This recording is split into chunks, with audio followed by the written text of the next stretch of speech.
Hi, this is Board with Life News for November 11th. In this week's news, we're going to talk about the game Quantum from Forage. We're going to talk about Dead of Winter from Plaid Hat Games. And we're going to talk about the Kickstarter for 2 Rooms and a Boom.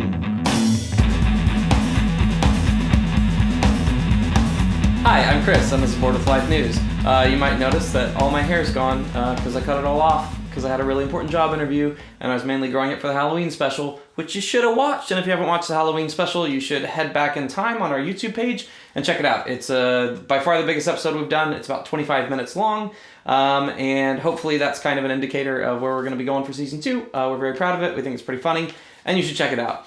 Let's get on to the news.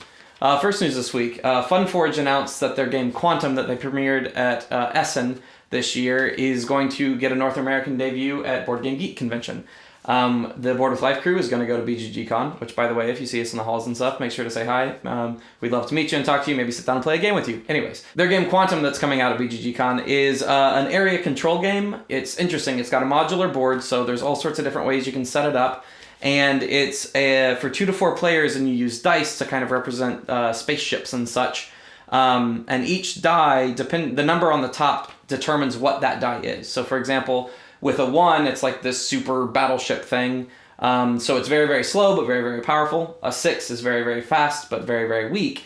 And they also have special powers for each number of the die. And what that means is you can kind of chain all these powers together to do the Space Conquest game. It's interesting. It seems like very simple rules, very simple ideas with large strategy possibility in that game. So we're definitely going to check it out there, and we'll let you know what we think of it.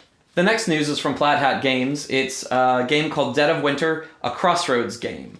They said it's going to be the first of a series of Crossroad games, and I imagine that means that they're going to be these kind of cooperative hidden role games. They describe it as a, quote, meta-cooperative psychological survival game.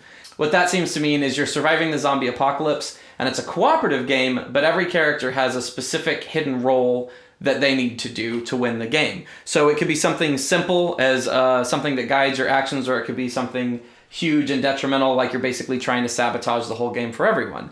This is cool because sometimes in cooperative games they can be quarterbacked, and this kind of fixes that problem because you're always wondering what the motivations are of all the other players and if they're in your best interest.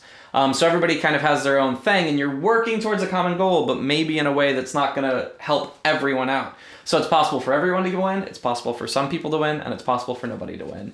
We're big fans of their games, and so we're definitely looking forward to more information on this one. And here we are in Kickstarter Corner. I'm very excited about this week's Kickstarter. It is for a game called 2 Rooms and a Boom.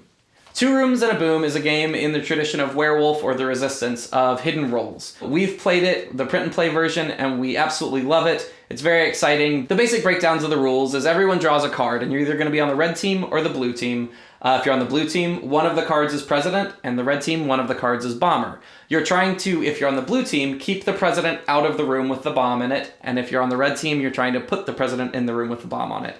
You split into 2 rooms, not based on your colors, just randomly split into 2 rooms, and then there's several rounds, and each round you trade players with the other rooms. So if you're the bomber, you're trying to get the president in the room with the bomb, and if you're the president's team, you're trying to keep the president out of that room. And after a set number of rounds, based on how many players, you find out who's who and if you win or lose. It's a total blast to play, pun very, very intended. We've played it a bunch, and it fixes some of the problems people have with games like Werewolf, where there's no player elimination, and because the rounds are timed, it's not possible for the game to go on forever like Werewolf sometimes does. It's $20 right now on Kickstarter. You should definitely go pick it up. All right, and that's the news this week. This week's question is from Paul Dean, who you might know from Shut Up and Sit Down. If you don't know him from Shut Up and Sit Down, you should totally go check them out. They do amazingly good game reviews as well as a bunch of other content, so go check them out. And it's via YouTube. He asked, what were the games that got the Board with Life team really into games? What were your personal gateway games, and do you still play them? As far as the Board with Life team, we used to play games a lot and still do, like after film shoots and stuff like that. And so a lot of the games that we initially got into were games that fit bigger groups. Formula D and Robo Rally were big ones. We still play them. We still like them. I think the one that really hooked us hardcore was Dominion, and then also Agricola played a big role, and we all kind of got obsessed with that stuff, and that was what opened the rabbit hole deeper, as they tend to do. Me personally, I played backgammon all the time with my dad when I was a kid, like 4 or 5 nights a week, we'd sit down and play backgammon. And then when I was like 13 or 14, the Pokemon card game came out, and I got really into that. I was into Risk. I don't really play any of those games much anymore.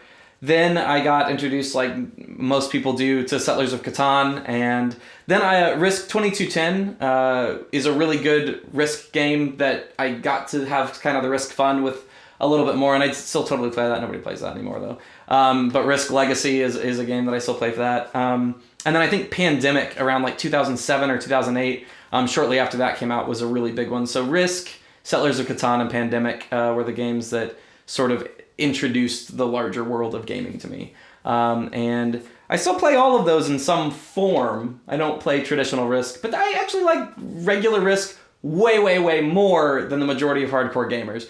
It's not my favorite game by any means. It's a super broken game, but I don't hate it. I actually don't hate it. But yeah, so there you go. That was the news for this week. Make sure you subscribe. We got new bits all the time. We've got all sorts of cool content that's going to be coming out randomly, like you can watch us play Two Rooms in a Boom. We actually recorded that recently.